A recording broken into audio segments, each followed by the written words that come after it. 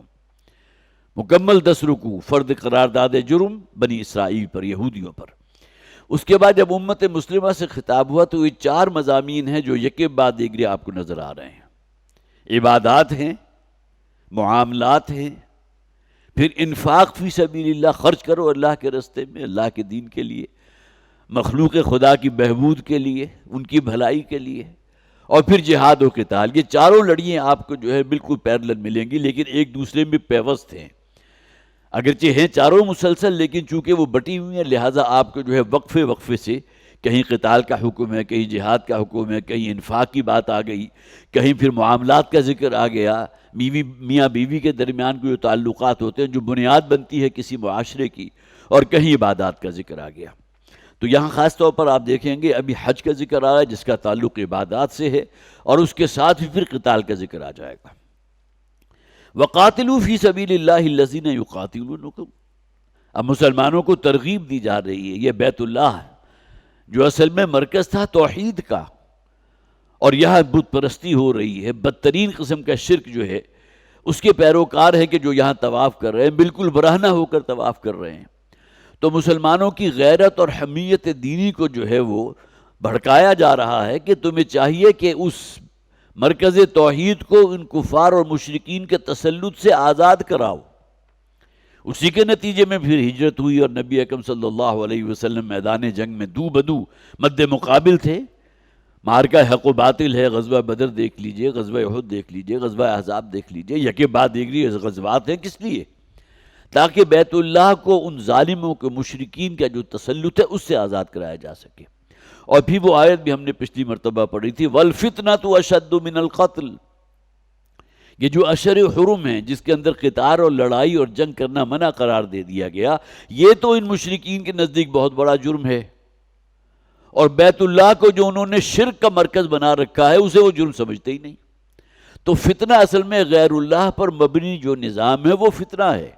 وَالْفِتْنَةُ أَشَدُّ مِنَ الْقَتْلِ، یہ جو غلبہ شرک ہو چکا ہے، اب مشرکین جو ہے اس بیت اللہ کے متولی بن کر بیٹھ گئے ہیں اور مسلمانوں کو وہاں سے نکال باہر کیا ہے۔ اصل فتنہ تو یہ ہے۔ تو وَالْفِتْنَةُ أَشَدُّ مِنَ الْقَتْلِ، دیکھ لو یہ جو فتنہ ہے جس کے اندر یہ ملوث ہے، یہ کہیں بڑھ کر بغاوت اور سرکشی ہے اللہ کے خلاف، قتل و غارت کی نسبت۔ اور پھر آگے جو آخری آیت ہم نے پڑھی تھی، وَقَاتِلُوهُمْ حَتَّى لَا تَكُونَ فِتْنَةٌ وَيَكُونَ الدِّينُ لِلَّهِ، اے مسلمانوں تم پر لازم ہے کہ ان کے ساتھ جنگ اور جہاد اور قتال کرتے رہو یہاں تک کہ اللہ کا دین سب سے سربلند ہو جائے۔ یکون الدین للہ، کل کا کل نظام زندگی جو ہے وہ اللہ کے احکامات کے تابع ہو جائے۔ اسلام کہتے کسے ہیں؟ فرما برداری اللہ کی، وہ فرما برداری جس میں انسان کی زندگی کا کوئی شعبہ جو ہے اس سے باہر نہ ہو، آزاد نہ ہو۔ تو وقاتلوہم، یا حکم دے دیا گیا اب ان کے ساتھ قتال کرو، بلکہ اس سے پہلے جو آیت ہم نے پڑھی تھی وہ انتہائی سخت تھی، وقتلوہم حیث ثقفتموہم، اے مسلمانوں قتل کرو جہاں کے ان مشرکوں کو پاؤ۔ لیکن جیسا کہ میں نے عرض کیا تھا، یہ چونکہ تمہید ہے غزوہ بدر کی، تو یہاں اصل میں جو بھی مارکہ حق و باطل ہو رہا ہے،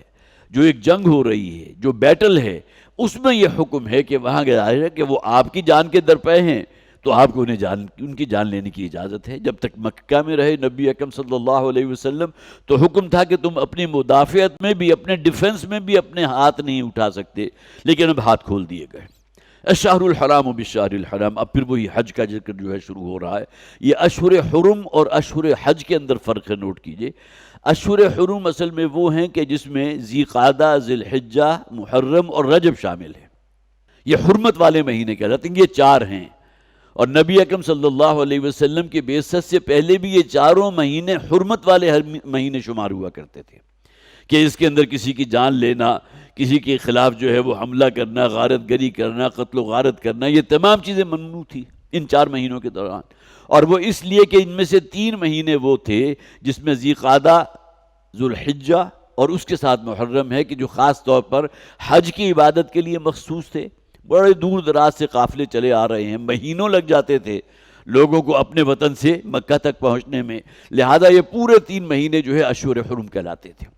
لیکن ایک اشہر حج ہیں، جو حج کے مہینے ہیں، ان کا آغاز ہوتا ہے شوال سے اور اختتام ہوتا ہے 10 ذی الحجہ پر۔ گویا کہ یہ دونوں جو اصطلاحات استعمال ہوتی ہیں، اشہر حرم اور اشہر حج، ان دونوں کے اندر یہ بنیادی فرق ہے۔ الشہر الحرام بالشہر الحرام، یہ جو حرمتوں والے مہینے ہیں، یہ بدل اور عوض ہے حرمت والے مہینے کا۔ اگر مشرکین کی طرف سے ان مہینوں کی حرمت کو پامال کیا گیا، اس سے بڑی پامالی کیا ہوگی کہ ذی قعدہ سن 6 میں نبی اکرم صلی اللہ علیہ وسلم صلح حدیبیہ کے لیے نکلے۔ اب ذی قعدہ جو ہے وہ حرمت والا مہینہ ہے، اور ظاہر ہے کہ اس میں جنگ و جدال نہیں ہو سکتی، غارت گری نہیں ہو سکتی، ایک دوسرے کا خون نہیں بہایا جا سکتا۔ اور نبی اکرم صلی اللہ علیہ وسلم جب حدیبیہ کے مقام پر پہنچے تو وہاں سے مشرکین کا وفد آ گیا کہ ہم آپ کو آگے جانے کی اجازت نہیں دے سکتے، اگر آپ بڑھیں گے تو ہم آپ کی جانیں لیں گے۔ اب گویا کہ انہوں نے حرمت والے مہینے کی کوئی پاسداری نہیں کی۔ تو یہاں وہی بات کی جا رہی ہے، اگر ان کی طرف سے پامال ہو رہی ہے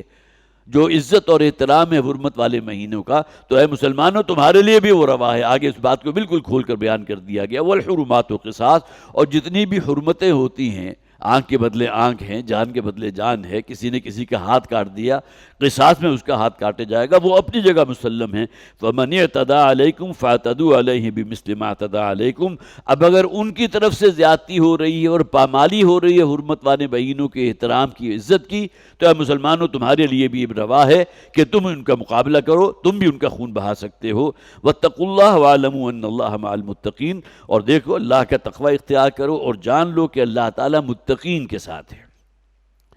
وَأَنفِقُوا فِي سَبِيلِ اللَّهِ، یہاں تک ہم پڑھ چکے تھے، کچھ اعادہ بھی ہو گیا، کچھ چیزیں آپ کے ذہن میں تازہ بھی ہو گئی۔ اب دیکھیے وہ انفاق، وہی جو ایک لڑی چلی آ رہی ہے شروع سے، اب اس کا ذکر ہو رہا ہے۔ وَأَنفِقُوا فِي سَبِيلِ اللَّهِ، اور خرچ کرو اللہ کے رستے میں۔ یہاں اصل میں انفاق سے مراد صرف کسی یتیم کی، بیوہ کی مدد کر لینا، خدمت خلق کے جذبے کے تحت، جسے آپ صدقہ و خیرات کہتے ہیں، جو مصارف زکوٰۃ میں سب سے ٹاپ پر ہے۔ انما الصدقات للفقراء والمساکین، وہ پورا کا پورا لسٹ جو ہے دی گئی سورۃ توبہ کے اندر، وہ اپنی جگہ ہے۔ لیکن انفاق فی سبیل اللہ کی جب اصطلاح قرآن استعمال کرتا ہے، وہ دین کے غلبے کے لیے جو روپیہ پیسہ خرچ کرو گے، انفاق فی سبیل اللہ۔ اسی کو قرآن ایک اور اصطلاح جو استعمال کرتا ہے، اللہ کو قرض دینا۔ من ذا الذی یقرض اللہ قرضا حسنا، کون ہے وہ کہ جو اللہ کو قرض دے قرض حسن؟ اور یہ قرض وہ ہوگا کہ جو تم اللہ کو دو گے تو اللہ تعالیٰ 70 گنا 700 گنا بڑھا کر تمہارے لیے توشہ آخرت بنا دے گا، تمہیں اس کا ریوارڈ بیک کیا جائے گا۔ تو یہ تمام چیزیں جو ہیں وہ گویا کہ دینی جد و جہد پہ اپنا سرمایہ لگانا، اپنے اوقات لگانا۔ تو انفاق جو ہے وہ صرف یہ ہے کہ وہ روپیہ پیسہ خرچ کرنا صرف صدقہ و خیرات کے لیے، وہ مراد نہیں ہے، بلکہ یہاں خاص طور پر وَأَنفِقُوا فِي سَبِيلِ اللَّهِ، خرچ کرو اللہ کے دین کے لیے، اللہ کے رستے میں۔ وَلَا تُلْقُوا بِأَيْدِيكُمْ إِلَى التَّهْلُكَةِ، اور دیکھو اے مسلمانوں، اپنے آپ کو اپنے ہاتھوں ہلاکت میں نہ ڈالو۔ ایک تو اس کا عمومی مفہوم ہے، کوئی شخص بھی اگر گناہ کرتا ہے خوب جانتے بوجھتے تو اس کے بارے میں کہا جاتا ہے، بالکل صحیح ہے، کہ وہ اپنے ہاتھوں خود اپنے آپ کو ہلاکت میں ڈال رہا ہے، گویا کہ اپنی تباہی کا سامان اسی دنیا میں کر رہا ہے، وہ تباہی جو بالآخر آخرت میں اس کے حصے آنے والی ہے۔ تو وَلَا تُلْقُوا بِأَيْدِيكُمْ إِلَى التَّهْلُكَةِ، اس کا اطلاق ہر گناہ پر ہو جائے گا جو انسان شعوری طور پر جانتے بوجھتے اللہ تعالیٰ کے احکامات کو پاؤں تلے روند رہا ہے۔ لیکن یہاں جو فرمایا گیا انفاق کے ساتھ، تو اس کے معنی کیا ہوئے کہ انفاق کرنے سے اگر تم بچے رہتے ہو یا اس تقاضے کو ادا نہیں کرتے تو گویا کہ تم اپنے آپ کو خود اپنے ہاتھوں ہلاکت میں مبتلا کر رہے ہو۔ اور اس کے بارے میں بڑی پیاری حدیث ہے حضرت ابو ایوب انصاری رضی اللہ تعالیٰ عنہ، تمام حضرات کو معلوم ہے یہ وہ صحابی ہیں جنہیں مہمان رسول اللہ صلی اللہ علیہ وسلم کہا جاتا ہے۔ جب حضور ہجرت فرما کر مدینہ تشریف لائے تو سب سے پہلے جو میزبانی کی تھی، جو میزبان تھے حضور کے، میزبان رسول حضرت ابو ایوب انصاری رضی اللہ تعالیٰ عنہ، وہ راوی اس حدیث کے اور بخاری شریف میں موجود ہے۔ وہ کہتے ہیں کہ ایک موقع پر میں اور چند اور صحابہ کرام آپس میں کچھ گفتگو کر رہے تھے، اور یہ بات ہے فتح مکہ کے قریب کی، ابھی مکہ فتح نہیں ہوا تھا، تو آپس میں ہمارا موضوع یہ تھا کہ اب تک ہم نے محمد رسول اللہ صلی اللہ علیہ وسلم کے لیے اپنی جانوں کی قربانی سے بھی دریغ نہیں کیا، اپنا روپیہ پیسہ مال و دولت ہم نے، اللہ کے رسول کا حکم ہم تک پہنچا اور ہم نے فوراً جو ہے اس کو انفاق فی سبیل اللہ کے اندر اس کو لگا دیا۔ اب ہمیں کچھ اپنے مستقبل کی بھی فکر کرنی چاہیے، ظاہر ہے کہ اگر یہ کچھ ہوگا تو انسان کے جو بھی دنیاوی کاروبار ہیں اس کے اندر بھی کچھ ضعف لاحق ہوگا، کچھ زندگی کی دوڑ میں پیچھے رہ جائیں گے۔ کہتے ہیں یہ ہمارے درمیان یہ گفتگو ہو رہی تھی، تو اسی اثناء میں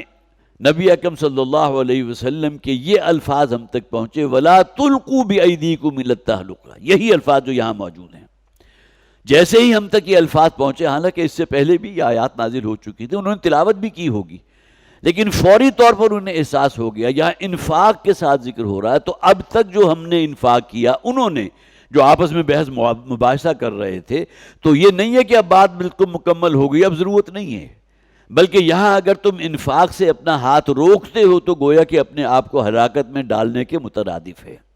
تو یہ فرماتے ہیں محسوس ہوتا تھا کہ یہ آیت ہمارے لیے نازل ہوئی جو ہم آپس میں مشورہ کر رہے تھے، جسے عموماً کہا جاتا ہے کہ اب ہم بہت کچھ کر چکے الحمدللہ، ثم اللہ تعالیٰ نے ہمیں سعادت ہے، یہ اللہ کا خاص کرم تھا ہم پر کہ ہم نے بہت کچھ اللہ کے دین کے لیے جو ہے وہ نکالا ہے، لگایا ہے، اپنے آپ کو کھپایا ہے، کتنی جانوں کا نذرانہ پیش کیا، لہذا اب ہمیں ذرا کوئی تھوڑا سا اب اسلام غالب ہوا چاہتا ہے، بلکہ ممکن ہے کہ فتح مکہ کے بعد کا یہ واقعہ اور زیادہ جسے آپ کہیے نا کہ بالکل پرفیکٹلی کہ یہ واقعہ کب کا ہے، اس کے بارے میں اکثر و بیشتر جو بھی احادیث میں آپ کو واقع نظر آتے ہیں تو ان کی لوکیشن نہیں ہوتی بعض اوقات، لیکن یہ کہ بہرحال سیرت کی کتابوں کے اندر اور احادیث کے اندر واقعہ چونکہ موجود ہے، لیکن اس میں انہوں نے اپنی جانب اشارہ کیا کہ معلوم ہوتا ہے کہ یہ آیت ہمارے لیے نازل ہوئی ہے کہ ہم اگر اپنا ہاتھ روکنے کی کوئی فیصلہ کر رہے ہیں تو گویا کہ اپنے آپ کو خود اپنے ہاتھوں ہلاکت میں ڈال رہے ہیں۔ وَأَحْسِنُوا، اور دیکھو احسان کے مقام تک پہنچو،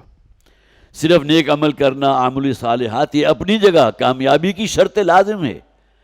لیکن احسان کا مقام کون سا ہے؟ اسلام، ایمان، احسان، بلند ترین مقام۔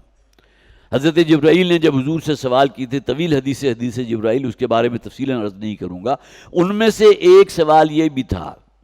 یا محمد اخبرنی عن الاحسان، اے محمد صلی اللہ علیہ وسلم ذرا مجھے بتائیے احسان کسے کہتے ہیں؟ اسلام کی تعریف حضور نے کر دی، وہی پانچوں جو بنیادیں ہیں، نماز ہے، روزہ ہے، حج ہے، زکوٰۃ ہے، کلمہ شہادت جو بنیاد بنتی ہے۔ ایمان کی بات کر دی، دل کا یقین، اقرار باللسان و تصدیق بالقلب، اور ایمان قدر پر، تقدیر پر، اللہ پر، فرشتوں پر، تمام کتابوں پر، یہ تمام چیزیں ایمان کے ذیل میں آ گئی۔ جب سوال کیا احسان کسے کہتے ہیں تو حضرت جبرائیل علیہ السلام نے فرمایا ان تعبد اللہ کأنک تراہ، بڑے پیارے بڑے خوبصورت الفاظ ہیں کہ تم اللہ کی بندگی کرو گویا کہ اپنی نگاہوں سے اللہ کو دیکھ رہے ہو۔ یہ یقین کا درجہ کمال ہے جو ہر شخص حاصل نہیں کر سکتا، جو قرآن کہتا ہے واللہ یحب المحسنین، جو اس مقام احسان پر ہوتے ہیں اللہ تعالیٰ ان سے بڑی محبت کرتا ہے۔ وہی بات یہاں کہی گئی، وَأَحْسِنُوا، احسان کے مقام تک پہنچنے کی کوشش کرو۔ عام ترجمہ یہاں بھی کر دیا گیا نیکی کے کام کرو، ٹھیک ہے، آغاز وہیں سے ہوگا۔ جس طرح آپ کو معلوم ہے جہاد کا آغاز کہاں سے ہوگا؟ اپنے نفس کے خلاف کشمکش، جد و جہد، محنت، اور اسے اللہ کا مطیع فرمان بناؤ۔ آغاز تو یہیں سے ہوگا۔ اور اسی جہاد کا نقطہ عروج کیا ہے؟ قتال فی سبیل اللہ کے رستے میں جنگ کرو اور اپنی جان کا نذرانہ تک پیش کرنے سے دریغ نہ کرو۔ یہی معاملہ جو ہے احسان ہے، اگرچہ آغاز نیک عمل سے ہوگا، لیکن اس کا بلند ترین مقام کیا ہے؟ ان اللہ یحب المحسنین، یقیناً اللہ تعالیٰ انتہائی محبت فرماتا ہے محسنین سے، اور خاص طور پر وہ لوگ جو مقام احسان تک پہنچنے کے لیے کوشاں رہتے ہیں، کوشش کرتے ہیں۔ وَأَتِمُّوا الْحَجَّ وَالْعُمْرَةَ لِلَّهِ، دیکھیے پھر وہی مسلمانوں کی غیرت ایمانی۔ اب تک تو وہ مرکز توحید مشرکین کے تسلط میں ہے، اللہ کے باغیوں سرکشوں کے قبضے میں ہے، وہاں بدترین قسم کے جیسے آپ کہیے کہ شرک ہو رہے ہیں۔ اب پھر حج کا ذکر کیا گیا، اَتِمُّوا الْحَجَّ وَالْعُمْرَةَ لِلَّهِ، اور پورا کرو۔ تم یتم آتا ہے کسی شے کو مکمل کر دینا۔ جب کوئی شخص ارادہ کرتا ہے حج کا یا عمرے کا، اور اس کے بعد احرام کی پابندی اپنے اوپر لازم کر لیتا ہے، احرام پہن لیتا ہے، تو اب گویا کہ اس نے ارادہ کر لیا، اب اسے پورا کرنا جو ہے وہ اصل میں مطلوب ہے۔ درمیان میں کسی وجہ سے اگر وہ احرام سے باہر آتا ہے، کسی بنیاد پر بھی، اس کا ذکر آگے آ جائے گا، تو اس کے لیے پھر جو ہے ہمارے ہاں فدیے کے طور پر قربانی ہے یا روزے ہیں یا یہ کہ مساکین کو کھانا کھلانا ہے، ان کا ذکر جو ہے اگلی آیات میں تفصیل سے آ جائے گا۔ وَأَتِمُّوا الْحَجَّ وَالْعُمْرَةَ لِلَّهِ، اور پورا اور مکمل کرو حج اور عمرے کو اللہ کے لیے۔ ظاہر ہے لوگوں کو دکھانے کے لیے یا اپنے نام کے شروع میں حاجی لگانے کے لیے تو انسان حج نہیں کرتا نا۔ ممکن ہے کہ کسی کے اندر یہ خواہش موجود ہو کہ جب میں واپس لوٹوں گا تو میرا جو وزٹنگ کارڈ ہے اس پہ صرف میرا نام نہیں ہوگا بلکہ پہلے حاجی بھی لکھا ہوا ہو۔ تو یہ چیزیں اللہ اور رب اور اس بندے کے مابین ہے، اس کی نیت کیا ہے۔ لیکن یہ کہ جو شخص بھی حج کی نیت کر لے تو وہ صرف اللہ کو راضی کرنے کے تحت، یہ ایک فرض ہے کہ جو ادا کر رہا ہے۔ وَأَتِمُّوا الْحَجَّ وَالْعُمْرَةَ لِلَّهِ فَإِنْ أُحْصِرْتُمْ، اور اگر تم کہیں حصار میں آ جاؤ، تم روک دیے جاؤ۔ حصار کسے کہتے ہیں؟ ایک حد بندی کر دی گئی، اس سے آگے آپ نہیں نکل سکتے، یہ حصار ہے۔ جس طرح آپ کو معلوم ہے بہت سے عملیات کرنے والے جو بھی ہوتے ہیں عامل، وہ کوئی عمل کرتے ہیں تو اپنے گرد کوئی ایک حصار بھی کھینچ لیتے ہیں۔ اب اس کی حقیقت کیا ہے اس میں نہ مجھے دلچسپی ہے نہ آپ حضرات کو کوئی دلچسپی ہونی چاہیے، اس لیے کہ یہ تمام چیزیں جو ہیں خرافات کے درجے میں ہیں اور ان کا ہمارے دین کے ساتھ کوئی تعلق نہیں۔ ہمیں تو اپنے آپ کو محدود رکھتا ہے محمد رسول اللہ صلی اللہ علیہ وسلم، اور جو چیزیں آپ سے ثابت ہے اس پر قناعت کرو۔ جو چیزیں بعد میں اضافے کے طور پر شامل کر لی گئی اس کا اصل دین سے تو کوئی تعلق نہیں ہے۔ تو فَإِنْ أُحْصِرْتُمْ، اگر تم کہیں روک دیے جاؤ، حصار میں آ جاؤ، تمہیں منع کر دیا جائے، فَمَا اسْتَيْسَرَ مِنَ الْهَدْيِ، تو پھر اب جو میسر ہو تمہیں آسانی اور سہولت کے ساتھ، ہدی کسے کہتے ہیں؟ قربانی کا جانور۔ تو گویا کہ کوئی شخص نکلا ہے عمرے کی نیت سے، اب اس کے ساتھ قربانی کا جانور بھی ہے، میں وہاں پہنچوں گا اور وہاں جا کر جب میں اپنے مناسک حج سے جو ہے یا حج کی نیت سے یا عمرے کی نیت سے اسے مکمل کر لوں گا، تو جو ایک خاص سٹیج آتے ہیں اس میں اپنی قربانی کے جانور کو ذبح کروں گا، پھر حلق کرواؤں گا اور پھر احرام سے آزاد ہو جاؤں گا۔ جیسے کہ آپ کو معلوم ہے جن حضرات نے بھی حج کیا ہے یا عمرہ کیا ہے تو اس کے لیے بنیادی شرائط ہے اس کو مکمل کرنے کے اعتبار سے۔ لیکن فرض کیجئے کہ کوئی شخص احرام باندھ کے گھر سے نکلا، گھر سے مراد یہ ہے کہ کہیں باہر سے آ رہا ہے، طائف سے چلا آ رہا ہے، مکہ کے قریب پہنچے تو معلوم ہوا کہ شہر کو بند کر دیا گیا، جیسا کہ صلح حدیبیہ کے موقع پر ہوا تھا، جیسا کہ میں عرض کر چکا۔ اس موقع پر بھی صحابہ کرام کے ساتھ قربانی کے جانور تھے، اس لیے کہ بہرحال ذی قعدہ کا مہینہ ہے، حضور عمرے کی نیت سے نکلے ہیں اور ذی قعدہ کے بعد فوراً حج ہے، تو یہ بات بھی بعید نہیں تھی کہ اسے آپ حج تمتع کہتے ہیں۔ حضور وہ کرتے کہ ایک ہی سفر میں عمرہ اور حج دونوں مکمل ہو جاتے۔ قربانی کے جانور ساتھ تھے، اور اس موقع پر جب یہ آیات نازل ہو چکی تھی کہ اب یہ معاملہ ہو جائے اور تمہیں روک دیا جائے، یہ غزوہ بدر جو ہے اس سے کچھ پہلے یہ آیات نازل ہو چکی تھی، تو اب تمہارے اوپر یہ لازم ہے کہ جو قربانی کے جانور تم لے کر چلے ہو ان کو ذبح کرو، اپنے سروں کو منڈواؤ، حلق کر دو اور احرام سے باہر آ جاؤ۔ نبی اکرم صلی اللہ علیہ وسلم نے اس موقع پر یہی عمل کیا، اور پھر اس میں بہرحال بڑے دلچسپ واقعات بھی ہیں، لیکن وقت نہیں ہے کہ اس کی تفسیر بیان کر سکوں۔ لیکن صحابہ کرام نے بھی پھر پیروی کی حضور کے اس عمل کی، انہوں نے بھی اپنی قربانی کے جانور قربان کیے، اگرچہ عمرہ نہیں کر سکے۔ یہ حصار کہلاتا ہے، اور یہ اصل میں دم احصار پھر بن جاتا ہے۔ خاص طور پر جو کورونا کا معاملہ ہوا تھا تو بہت سے لوگوں کے ساتھ یہ ہوا، انہیں معلوم نہیں تھا،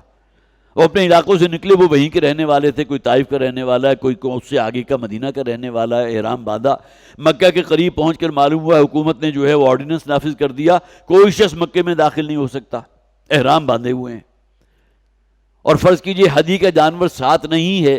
تب بھی اب احرام سے باہر آنے کے لیے فَمَسْتَيْسَرَ مِنَ الْهَدْيِ، یہ حکم اللہ کا نازل ہو چکا۔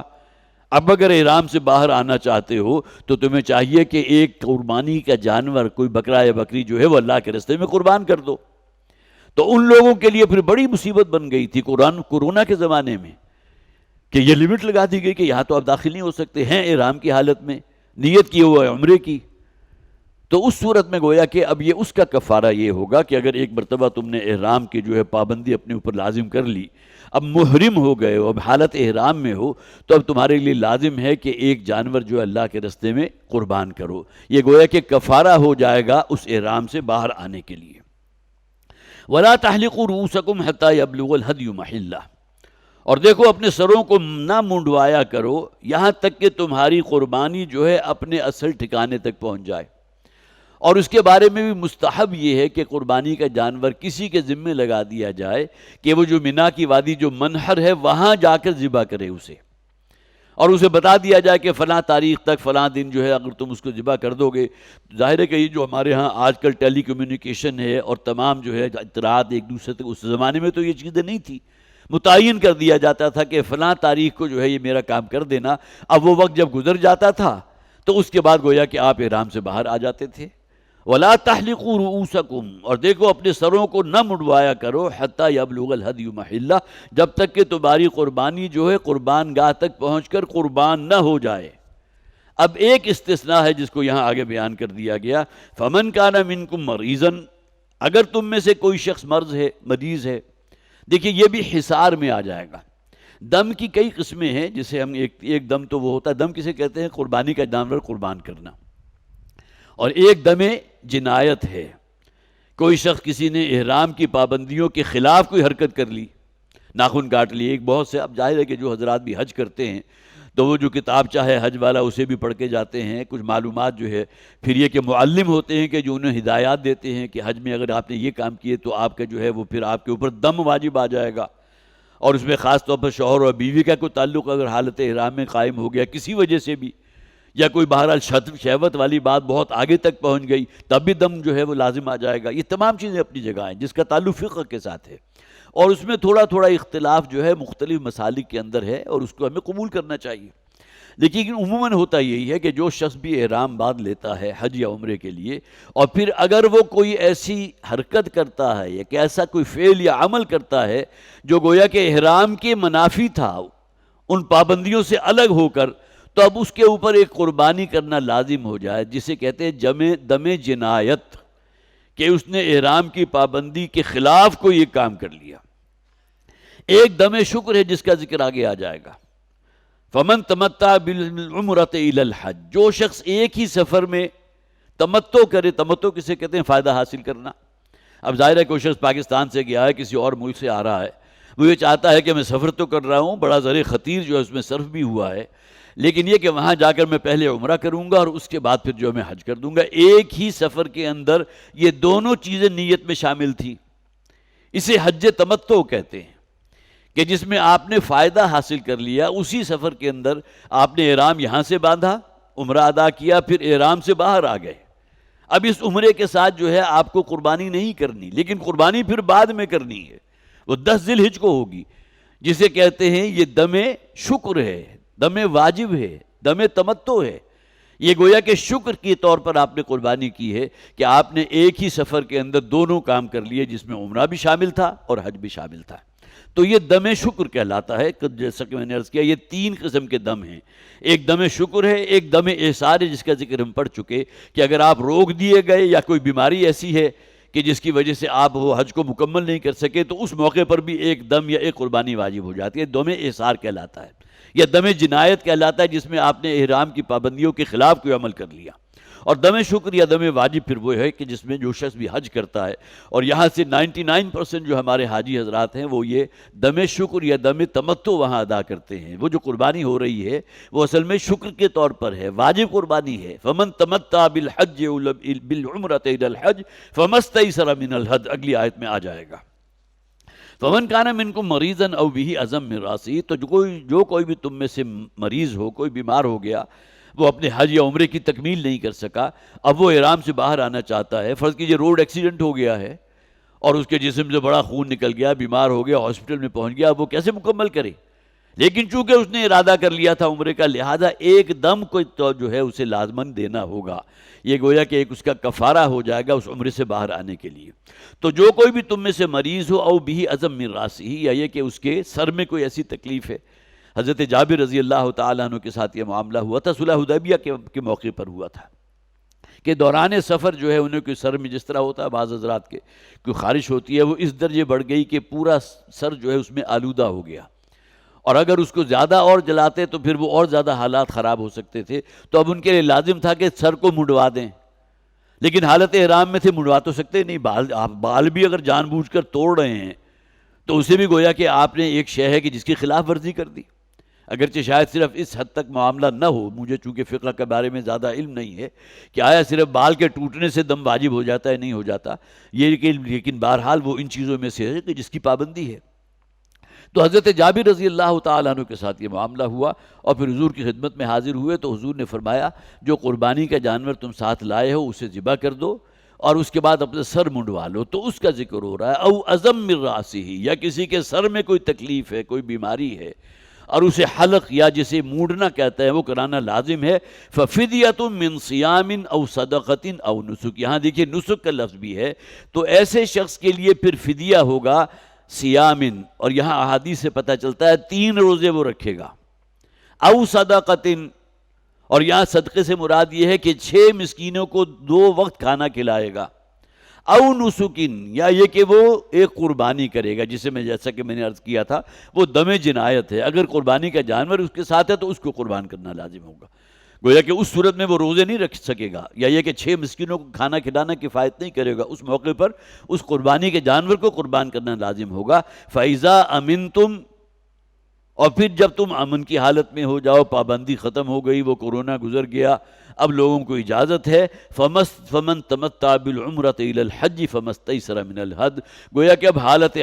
حالت امن ہے، اور اس میں کوئی شخص جو ہے تمتع کرنا چاہتا ہے عمرے کا حج کے ساتھ، پہلے عمرہ کرے اور اس کے بعد حج کرے، لیکن یہاں یہ کنڈیشن لازم ہے کہ عمرہ کرنے کے بعد احرام سے باہر آ جائے، اس لیے کہ اس کے لیے الگ اصطلاح قرآن استعمال کرتا ہے، حدیث سے ہمارے سامنے آتی ہے، وہ حج قران ہے۔ حج تمتع جیسا کہ میں نے عرض کیا جو ہم میں سے اکثر کرتے ہیں، ایک ہی سفر کے اندر آپ نے عمرہ کیا، عمرے سے پھر احرام سے باہر آئے، اور پھر دوبارہ جو ہے 8 ذی الحجہ کو جسے یوم ترویہ کہتے ہیں، اس میں گویا کہ جب منی آپ کو پہنچنا ہوتا ہے پھر دوبارہ احرام آپ نے باندھا، اور اس کے بعد وہ جو ہے مناسک حج وہ شروع ہو جاتے تھے، پھر وقوف عرفہ بھی ہے، اسی کا قیام منی بھی ہے، اور اس کے بعد پھر وہ قربانی بھی ہے، حلق بھی ہے، وہ تمام چیزیں جو حضرات بھی حج کے اس عمل سے گزر چکے ان کے علم میں ہے۔ تو فیضا امن، تم اب حالت امن میں، جب کہ کوئی خوف نہیں ہے، کوئی حصار نہیں ہے، کوئی بیماری یا مرض نہیں ہے، تو اب جو شخص بھی عمرے کو ملانا چاہے گا حج کے ساتھ، فائدہ حاصل کرنا چاہے گا، فمن تمتع، جو شخص بھی فائدہ حاصل کرے عمرے کا حج کے ساتھ، فمستیسر من الہدی، تو اسے چاہیے کہ جو میسر ہے، جو شے اس کے پاس موجود ہے قربانی کے لیے، اسے قربان کر دے۔ اب یہاں گویا کہ یہ بات متعین ہو گئی، لیکن آگے پھر ایک بات اور آ گئی، فَمَن لَّمْ يَجِدْ فَصِيَامُ ثَلَاثَةِ أَيَّامٍ فِي الْحَجِّ، کسی شخص کو استطاعت نہیں ہے کہ قربانی کا جانور وہ خرید سکے اور اسے اللہ کے راستے میں، یا یہ کہ خاص طور پر اس موقع پر دم شکر کے طور پر اسے ادا کر سکے، اس کو قربان کر سکے، تو جو شخص یہ نہیں کر سکے گا تو اس کے لیے لازم ہے 3 روزے فی الحج، حج کے ایام میں۔ اور یہاں بھی ہمارے فقہاء نے لکھا ہے کہ اس میں سب سے بہترین 3 دن کون سے بنتے ہیں، وہ جب کہ آپ عمرہ کا احرام باندھ رہے ہیں، جسے ہم یوم ترویہ کہتے ہیں، 8 ذی الحجہ، 9 ذی الحجہ کا روزہ، آپ کو یوم عرفہ کا روزہ بہت سے حضرات نے رکھا بھی ہوگا جنہیں اللہ نے توفیق دی ہو، تو یہ 7، 8 اور 9 یہ 3 دن ہیں۔ اگر کوئی شخص قربانی میسر نہیں ہے اور وہ قربانی کا جانور خرید کر اسے قربان نہیں کر سکتا، لیکن چونکہ دم شکر ہے، دم واجب ہے، یہ آپ کو کرنا ہے، اس کا افزانہ جو ہے یہاں دے دیا گیا۔ پھر اسے چاہیے کہ 3 روزے رکھے گا وہ ایام حج میں۔ یہاں صرف ایام حج کا ذکر آ رہا ہے، فمن لم یجد فصیام 3 ایام فی الحج، اور یہاں مراد 7، 8 اور 9 ذی الحجہ ہیں۔ وَسَبْعَةٍ إِذَا رَجَعْتُمْ، اور پھر وہ 7 مزید روزے رکھے گا۔ اب یہاں رجعتم سے دونوں چیزیں مراد ہو سکتی ہیں۔ جو سب اپنے ملک پاکستان واپس آ گیا، فرض کیجئے کہ حج کے فوراً بعد اس کی فلائٹ تھی، واپس آ جائے، لیکن تِلْکَ عَشَرَةٌ کاملہ، یہ 10 روزے اس پر رکھنا لازم ہوں گے۔ اگر وہ اپنی قربانی کا جانور جو دم شکر ہے، جو دم واجب ہے، دم تمتع ہے، اس لیے کہ اس نے یہ سہولت حاصل کی تھی کہ ایک ہی سفر کے اندر اس نے عمرہ بھی کیا اور حج بھی ادا کیا، اگرچہ اس صورت میں وہ ایک مرتبہ عمرے کا احرام باندھ کر عمرے سے باہر آیا ہے، اس لیے کہ حج قران، جیسا کہ میں نے عرض کیا تھا، یہ وہ قسم ہے حج کی، ایک حج افراد بھی ہوتا ہے۔ حج قران یہ ہے کوئی شخص فرض کیجئے کہ ایام حج سے 10 دن پہلے وہاں پہنچا، اس نے احرام یہیں سے باندھ لیا اور وہاں جدہ ایئرپورٹ پر گیا، سب سے پہلے عمرہ ادا کیا، احرام سے باہر نہیں آیا، اس لیے کہ اب چند دنوں کے بعد دوبارہ حج شروع ہو رہا ہے، ایام حج کے لیے بھی تو اسے احرام باندھنا ہے نا، تو اسی احرام حالت احرام میں رہا یہاں تک کہ وہ حج کے ایام شروع ہو گئے، اور حج کے ایام کے ختم ہونے کے بعد وہ احرام سے باہر آیا، اس نے اپنا قربانی کا جانور دم شکر، جسے میں نے کہا دم واجب، اس کو قربان کیا۔ ایک تو یہ شکل ہے کہ جس میں اس نے گویا کہ اس احرام کو برقرار رکھا، حالت احرام سے باہر نہیں آیا، اسے حج قران کہتے ہیں۔ اب یہ دونوں چیزیں جو ہیں، عمرہ اور حج، ایک ہی احرام میں ہو رہے ہیں۔ اس میں اختلاف ہے، بعض حضرات کے نزدیک جو شخص بھی یہ کام کرتا ہے اس میں اس پر قربانی واجب نہیں ہے، لیکن یہ کہ بہت سے مسالک ایسے ہیں جس میں اس میں بھی قربانی واجب ہے، گویا کہ حج تمتع میں بھی وہ قربانی کرے گا، حج قران میں بھی قربانی کرے گا۔ صرف ایک قسم ہے حج کی جسے حج افراد کہتے ہیں۔ حج افراد صرف وہاں کے رہنے والے لوگوں کے لیے ہے جو حدود حرم میں رہتے ہیں، انہیں احرام باندھنے کے لیے کہیں میقات تک جا کر واپس آنا نہیں پڑتا، بلکہ اپنے گھروں سے احرام باندھ کے جائیں، اور وہ احرام صرف حج کے لیے ہوگا۔ اس احرام میں عمرہ اور حج آپ جمع نہیں کر سکتے، یہ وہاں کے مقامی لوگوں کے لیے۔ قرآن حکیم یا حدیث میں اصطلاحات آتی ہیں، ایک آفاقی ہے کہ جو کہیں باہر سے آ رہا ہے، پاکستان سے کوئی شخص گیا، وہ آفاقی ہے۔ آفاق سے مراد ہے کہ بہت دور دراز کی مسافت طے کر کے، خواہ بحری جہاز کے ذریعے، خواہ ہوائی جہاز کے ذریعے، پہلے زمانے میں لوگ جو ہے پیدل اور حج پر بھی جو ہے عمرہ کیا کرتے تھے، تو وہ آفاقی کہلاتا ہے۔ تو آفاقی جو ہے وہ تمتع کر سکتا ہے، حج قران بھی کر سکتا ہے، وہ اپنے اس سفر کے اندر حج اور عمرے دونوں کو جمع کر سکتا ہے۔ ایک ہی احرام میں کرے گا تو حج قران کہلائے گا، لیکن یہ کہ اگر اس نے احرام جو ہے حج کے لیے الگ سے باندھا اور عمرے کا احرام اتارنے کے بعد دوبارہ باندھا تو پھر یہ حج تمتع کہلائے گا۔ اور تیسرا حج افراد وہاں کے مقامی لوگوں کے لیے ہے کہ جس میں قربانی واجب نہیں ہے۔ اب وہ لوگ قربانی نہیں کریں گے تو اس میں کوئی حج نہیں۔ قربانی اصل میں جیسا کہ میں نے آغاز میں بھی عرض کیا تھا کہ یہ دم شکر ہے، دم واجب ہے، جو وہ شخص ادا کرتا ہے جس نے ایک ہی سفر کے اندر ان دونوں عبادتوں کو جمع کر لیا کہ اس نے عمرہ بھی کیا اور حج بھی کیا۔ یہ تمام باتیں تفصیل سے آگے ترجمہ کر لیجیے۔ فَإِذَا أَمِنْتُمْ فَمَنْ تَمَتَّعَ بِالْعُمْرَةِ إِلَى الْحَجِّ، جب تم حالت امن میں ہو، کوئی پرابلم نہیں ہے، کوئی بیماری نہیں ہے، کوئی ایسا معاملہ نہیں ہے کہ تمہیں روک دیا گیا ہو، تو پھر جو بھی تمتع کرتا ہے عمرے کا حج کے ساتھ، فَمَسْتَيْسَرَ مِنَ الْهَدْيِ، تو جو کچھ اسے میسر ہے قربانی میں سے اسے قربان کر دے۔ فَمَن لَّمْ يَجِدْ، اور جو شخص یہ نہ کر سکے قربانی کا جانور، اس کی استطاعت نہیں ہے، مقدرت نہیں ہے، فَصِيَامُ 3 أَيَّامٍ فِي الْحَجِّ، تو وہ 3 روزے رکھے گا ایام حج میں، جس میں بہترین دن جیسا کہ میں نے عرض کیا ہمارے فقہاء کے نزدیک بھی، محدثین کے نزدیک بھی 7، 8 اور 9 ذی الحج ہیں۔ 9 ذی الحج جو ہے یوم عرفہ ہے، الحج عرفہ، حج جو ہے وہ عرفہ ہے۔ کسی شخص نے تمام مناسک ادا کر لیے ہوں لیکن عرفے کا جو ہے جسے وقوف عرفہ کہتے ہیں وہ اسے نصیب نہیں ہے کسی وجہ سے بھی، تو اس کا حج نہیں ہوا، اب اس پر واجب ہے کہ لازماً اگلے سال دوبارہ حج کرے گا۔ وَسَبْعَةٍ إِذَا رَجَعْتُمْ، اور 3 روزے جو ہیں یہ ہوں گے، اور پھر 7 وہ کہ جب تم واپس لوٹ آؤ۔ اگر کوئی شخص وہاں حج کے بعد وہیں مقیم ہے ابھی 10 دن، تو وہ 7 دن وہیں روزے رکھ سکتا ہے، لیکن اس میں یہ سہولت بھی ہے کہ اگر آپ کی فوراً فلائٹ ہے، واپس آ رہے ہیں آپ، اس دوران میں روزہ نہیں رکھ سکتے کسی بھی وجہ سے، تو اپنے گھر آ کر اذا رجعتم میں دونوں چیزیں آگے، جب واپس لوٹ جاؤ اپنے گھروں کو تو وہ 7 روزے پھر تمہیں رکھنے ہوں گے، تلک عشرۃ کاملہ۔ اب یہ عدد جو ہے اتنا لازم ہے، اتنا اہم ہے، جو صرف وہ دم شکر یا دم تمتع نہ کر سکا ہو اس کے لیے کہ تلک عشرۃ کاملہ، یہ 10 پورے روزے اسے مکمل کرنے ہوں گے۔ ذالک لمن لم یکن اہلہ حاضر المسجد الحرام، یہ اس شخص کے لیے حکم ہے کہ جو مسجد حرام جس کا گھر رہائش یا اہل خاندان وہاں کے رہنے والے نہ ہوں، جیسا کہ میں نے عرض کیا حج تمتع وہی کرے گا جو آفاقی ہے، جو باہر سے آ رہا ہو، اس کے لیے روزوں کی شرط ہے کہ اگر وہ جانور قربان نہ کر سکے تو وہ یہ 10 روزے مکمل کرے گا۔ لیکن اگر وہ حج افراد کر رہا ہے، وہی کا مقامی ہے، حدود حرم کے اندر رہتا ہے،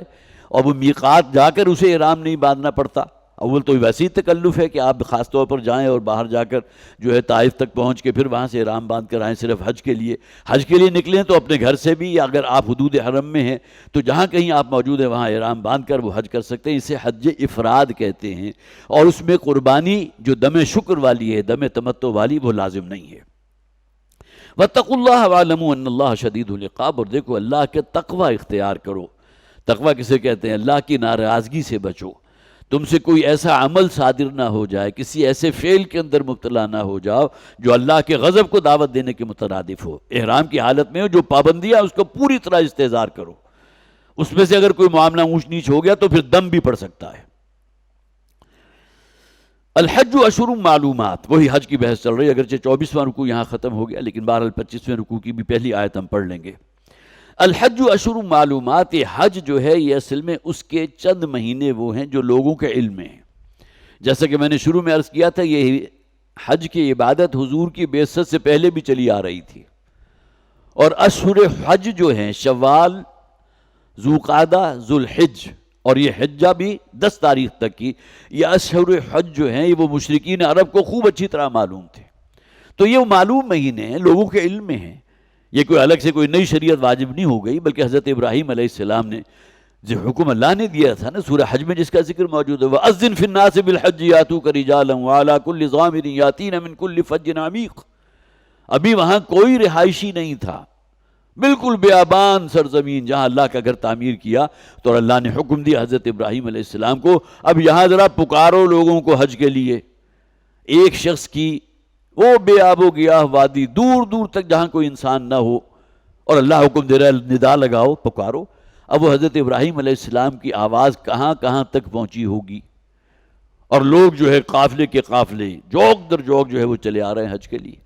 اگرچہ فوری طور پر یہ معاملہ تو نہیں ہوا، لیکن وہی پکار ابراہیم کی تھی نا کہ جو آج امریکہ اور کینیڈا اور آسٹریلیا اور کہاں کہاں سے لوگ کھینچے چلے آ رہے ہیں حج کے لیے۔ حکم حضرت ابراہیم کو دیا گیا تھا، وَأَذِّن فِي النَّاسِ بِالْحَجِّ۔ حالانکہ دل میں خیال یقیناً پیدا ہوا ہوگا حضرت ابراہیم کے بھی کہ یہاں تو میری بات کو سننے والا ہے نہیں، لیکن وہ پکار اللہ تعالیٰ نے کہاں تک پہنچائی۔ حضرت ابراہیم علیہ السلام تو حضور کی بعثت سے تقریباً 2500 برس پہلے کی شخصیت ہے نا، حج تو اس وقت سے ہوتا چلا آ رہا ہے، اور حضور کی بعثت سے پہلے بھی حج کی عبادت ہو رہی تھی۔ یہ اشہر حج جو ہے سب کو معلوم تھے۔ الحج اشہر معلومات، تو حج کے وہ چند مہینے وہ ہیں جو سب کے علم میں ہیں، معلوم ہیں۔ فمن فرض فیہن الحج، اب یہاں فرض کے معنی کیا ہیں؟ جو شخص بھی ارادہ کر لے، نیت کر لے،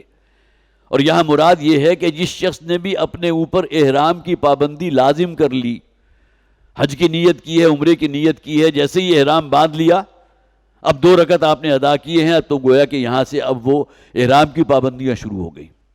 اس کا ذکر کیا جا رہا ہے۔ فمن فرض فیہن الحج، تو جس شخص نے بھی اپنے اوپر حج لازم کر لیا، احرام کی پابندیاں اب اس کے اوپر لاگو ہو گئیں، فلا رفث ولا فسوق ولا جدال فی الحج۔ اس کی بڑی باریکیاں ہیں۔ جو حضرات بھی عمرے کے لیے جاتے ہیں، حج کے لیے جاتے ہیں، تو اپنے علاقے کے مفتی سے یا جن صاحب کے ساتھ کوئی دینی شخصیت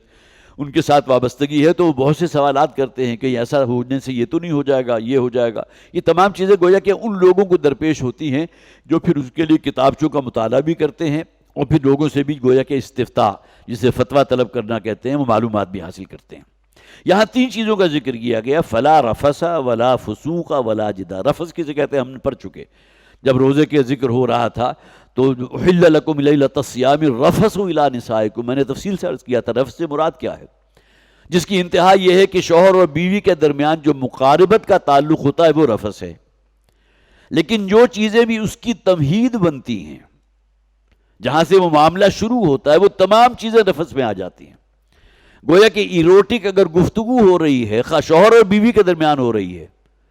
غیر محرم کے درمیان ہو رہی ہے، تو وہ تو کئی گنا بڑھ کر عذاب ہوگا۔ لیکن شوہر اور بیوی تو ایک دوسرے کے لیے حلال ہیں، لیکن احرام کی پابندیوں کی وجہ سے بھی کام نہیں کر سکتے۔ تو کسی قسم کی بھی ایکٹیویٹی یا کوئی ایکٹ یا الفاظ کا استعمال کرنا جس کے اندر ایروین ہو رہی ہو، یا کسی اعتبار سے جو ہے وہ شہوانی اس کے اندر جو ہے مواد موجود ہو، اس سے منع کر دیا گیا۔ فلا رفث، اولین شے یہ ہے۔ ہر انسان کے ساتھ شیطان تو ہے، نفسانی خواہشات بھی ہیں، اور کسی موقع کے اوپر فرض کیجئے کہ ان کے اندر کوئی انگیخت ہو جائے، تو اب یہ وہ چیز ہے کہ جس کی وجہ سے پھر دم لازم آ جائے گا۔ حج آپ کا جو ہے وہ گویا کہ اس حوالے سے وہ آلودہ ہو جائے گا، اور اس سے نکلنے کے لیے آپ کو الگ سے دم دینا پڑے گا۔ ایک تو دم شکر ہے جو آپ نے حج تمتع اور اس کے بعد اصل حج کے لیے دونوں کو ایک ہی سفر میں جمع کیا تھا، وہ تو ہے ہی ہے، لیکن اگر یہ کام کوئی ہو گیا تو اس میں سب سے اہم چیز کیا ہے؟ فلا رفث ولا فسوق، اور کسی قسم کی بھی کوئی گناہ کی بات۔ گناہ کی بات تو عام حالات میں بھی تو حرام ہے نا، جھوٹ بولنا حرام ہے، غیبت کرنا، تانا دینا، جھگڑا کرنا، فساد کرنا، غارت گری کرنا، قتل و غارت کرنا، یہ تمام چیزیں حرام ہیں۔ لیکن حالت احرام میں اگر اس کا ارتکاب ہو رہا ہے تو معلوم ہوا کہ یہ جرم کئی گنا بڑھ گیا۔ فلا رفث ولا فسوق ولا جدال، اور یہ عام طور پر جہاں بھی اجتماعیت ہوتی ہے تو کوئی ایک دوسرے کے ساتھ زیادتی کا معاملہ ہو گیا، خواہ زبانی زیادتی ہو، خواہ معاملہ ہاتھا پائی تک نوبت آ جائے، ایسے بھی معاملات جو ہے مشاہدے میں آتے ہیں کہ باہم لڑائی بھی ہو گئے، گتھم گتھا بھی ہو گئے ہیں دونوں کے دونوں احرام کی حالت میں۔ تو ولا جدال فی الحج، اب یہ وہ چیزیں ہیں جو سختی سے منع کر دی گئیں۔ فلا رفث ولا فسوق ولا جدال فی الحج، کوئی جھگڑا، کوئی باہم ایک دوسرے کے ساتھ نزاع کرنا، گتھم گتھا ہونا، ہاتھا پائی کرنا، یہ تمام چیزیں منع کر دی گئیں۔ وما تفعلوا من خیر یعلمہ اللہ، اب اس احرام کی حالت میں جو بھی نیکیاں تم کماؤ گے، خواہ حالت احرام میں ہو یا نہ ہو، عمومی قاعدہ بھی یہ ہے نا، جو شخص بھی خیر کرتا ہے، نیکی کماتا ہے، کوئی صدقہ و خیرات کرتا ہے، انفاق کی شکل میں ہے، ایتاء مال کی شکل میں ہے، صدقات کی شکل میں ہے، یہ تمام چیزیں جو ہیں وہ اپنے لیے کر رہا ہے۔ وما تفعلوا من خیر یعلمہ اللہ، جو کوئی بھی تم خیر کا کام، نیکی کا کام کرتے ہو، اور خاص طور پر احرام کی حالت میں تو گویا کہ ہر نیکی کا ثواب بھی، جیسا کہ آپ کو معلوم ہے اللہ کے نزدیک دنوں میں سب سے زیادہ پسندیدہ دن کون سا ہے؟ وہ حج کے ایام میں سے ایک دن ہے کہ جس کے اندر وہ مناسک بھی ہیں، رمی بھی ہے، پھر نحر بھی ہے، پھر حلق بھی ہے، پھر طواف زیارت بھی ہے، اور پھر خاص طور پر اس کے ساتھ اگر آپ اٹیچ کر لیں 9 ذی الحجہ کو بھی، جسے یوم عرفہ کہتے ہیں، جس کا روزہ رکھنا جو ہے بہت ہی مسنون ہے، اور یہ ابتدائی 10 دن، والفجر ولیال عشر، بہت سے مفسرین تو کہتے ہی یہ ہیں کہ فجر کی جو قسم کھائی گئی اور اس کے ساتھ 10 راتوں کی جو قسم کھائی گئی، اس سے مراد ذی الحجہ کے جو ہے یہ 10 دن ہیں۔ یہ دن جو ہے اپنی افضلیت کے اعتبار سے اور اللہ تعالیٰ کو بہت محبوب ہیں، اور انسان جو بھی نیک کمائی کرے گا اس کا کئی گنا اجر و ثواب اللہ عطا فرمائے گا۔ تو وما تفعلوا من خیر یعلمہ اللہ، تو جو بھی تم خیر کا کام کرو گے، نیکی کا، اچھائی اور بھلائی کا کام، تو اللہ اس کو خوب جانتا ہے، کسی اور کی نگاہ میں ہے یا نہیں ہے، لیکن اللہ کو معلوم ہے۔ وَتَزَوَّدُوا فَإِنَّ خَيْرَ الزَّادِ التَّقْوَىٰ، یہ بہت اہم بات ہے، اور دیکھو زاد راہ لے لیا کرو۔ یہ اصل میں حضرت عبداللہ ابن عباس رضی اللہ تعالیٰ عنہ سے مروی ایک حدیث ہے جو بخاری میں موجود ہے، کہ وہ یہ کہتے ہیں کہ یمن سے جو قافلے آتے تھے حج یا عمرے کے لیے،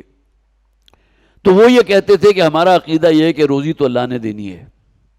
تو رستے کے لیے کوئی روپیہ پیسہ کہ کہیں کوئی کھانا پینا ہوگا، وہاں پہنچ کے بھی آخر آپ کو حج یا عمرے کے لیے کوئی قیام کرنا ہے تو وہاں بھی کوئی نہ کچھ رقم خرچ کرنی ہوگی، اپنے ساتھ کچھ لے کر نہیں جاتے تھے۔ اور خاص طور پر حضرت عبداللہ ابن عباس رضی اللہ تعالیٰ عنہ نے یمنیوں کا ذکر کیا، یمن کے رہنے والے، یہ گویا کہ مکہ کے جنوب سے اب جو لوگ آ رہے ہیں ان لوگوں کا یہ وتیرہ تھا۔ جس طرح آپ کو معلوم ہے ہمارا یہ سرائکی ریجن جو ہے نا، جتنے بھی لوگ وہاں پکڑے گئے ہیں بھیک مانگتے ہوئے، اور جو احرام باندھ کر گئے تھے اور نیت یہ تھی وہاں جا کر کمائی کرنی ہے، اور کمائی کا ذریعہ کیا ہے؟ لوگوں سے بھیک مانگنا، اس میں جھوٹ بھی بولنا پڑ رہا ہے، میرا پاسپورٹ غائب ہو گیا، مجھے یہ ہو گیا، میری بیوی کہیں نکل گئی ہاتھ سے اس معنی میں کہ کہیں گم ہو گئی، مجھے پتہ نہیں چل رہا، اسی کے پاس جو ہے میرا مال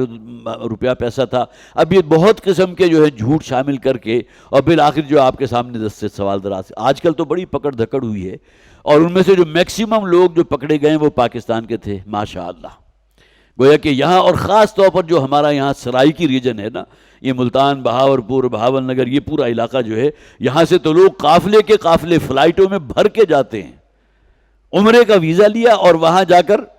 پروفیشنل بیگر وہاں جا کر لوگ اسے مانگتے ہیں۔ تو یہاں جو خاص طور پر حضرت عبداللہ ابن عباس رضی اللہ تعالیٰ عنہ نے یمنیوں کا ذکر کیا کہ ان میں سے اکثر وہ ہیں، جب ان سے پوچھا جاتا تھا کہ کیوں اپنے ساتھ زیادہ راہ نہیں رکھتے، کوئی کھانے پینے کا سامان رکھو، کوئی توشہ رکھو، پھر یہ کہ وہاں بھی تمہیں کچھ نہ کچھ کھانا پینا ہوگا تو کوئی رقم بھی ہونی چاہیے، کہتے ہیں ہمارا تو اللہ پر اعتماد ہے، وہ ہمارے لیے روزی کا بندوبست کرے گا، اور پھر وہاں جا کر جو وہ بھیک مانگا کرتے تھے۔ تو اس دور میں بھی یہ تھا، یہاں تاکید کر رہی وَتَزَوَّدُوا،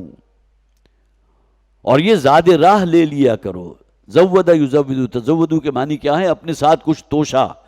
کچھ رستے کے خرچے کے لیے کوئی رقم، اس کو رکھا کرو۔ فَإِنَّ خَيْرَ الزَّادِ التَّقْوَىٰ، لیکن اصل حقیقت یہ ہے کہ بہترین زاد راہ تو تقویٰ ہے۔ جس کے دل میں تقویٰ موجود ہوگا، نہ اس کی نیت میں ہوگی کہ لوگوں سے سوال کرے گا، دستے سوال دراز کرے گا، بھیک مانگے گا، کوئی جھوٹی قسمیں کھا کھا کر جو لوگوں کو آمادہ کرے گا کہ میری مدد کرو، جس کے دل میں تقویٰ موجود ہوگی۔ تو اصل خیر جسے آپ کہیے کہ خیر الزاد التقویٰ، زاد راہ اصلاً جو ہونا چاہیے کسی شخص کے پاس، وہ تو دل کا تقویٰ ہے نا، وہ اگر ہوگا تو تمام کاموں کے اندر حسن پیدا ہو جائے گا۔ اگر وہی نہیں ہے، اب یہاں ایک ترجمہ یہ بھی کیا گیا وہ خیر الزاد التقویٰ، تقویٰ کے معنی ہے بچ جانا۔ تو اگر تم زاد راہ اپنے ساتھ رکھو گے تو لوگوں سے سوال کرنوں سے بچ جاؤ گے۔ تو دونوں مفہوم یہ ہے کہ بہترین زاد راہ تقویٰ ہے، عمومی ہدایت میرے اور آپ کے لیے۔ ہمیں اس دنیا میں جو زندگی بسر کرنی ہے تو ہمارے پاس اصل پونجی جو ہونی چاہیے وہ تقویٰ کی پونجی ہے، خدا خوفی۔ لیکن یہاں چونکہ حج کے ضمن میں اور وتزودوا کا لفظ آ گیا کہ زاد راہ کا اہتمام کر کے چلا کرو حج یا عمرے کے لیے، تو یہاں فوری طور پر اس سے مراد یہ بھی لی گئی تقویٰ بچنا، تاکہ تم لوگوں سے سوال کرنے سے بچ سکو۔ وتزودوا فإن خیر الزاد التقویٰ واتقون یا اولی الالباب، اور اے ہوش مندو میرا ہی تقویٰ اختیار کرو۔ یہاں یہ آیت نمبر 197 مکمل ہوئی، بس یہیں تک ہم اکتفا کرتے ہیں۔ ابھی یہ چیز جو ہے وہ آگے چل بھی رہی ہے مناسک حج کی، انشاءاللہ اگلی مرتبہ بقیہ آیات جو رہ گئی ہیں اس پر بیان ہوگا۔ بارک اللہ لی ولکم فی القرآن العظیم ونفعنی وإیاکم بالآیات والذکر الحکیم۔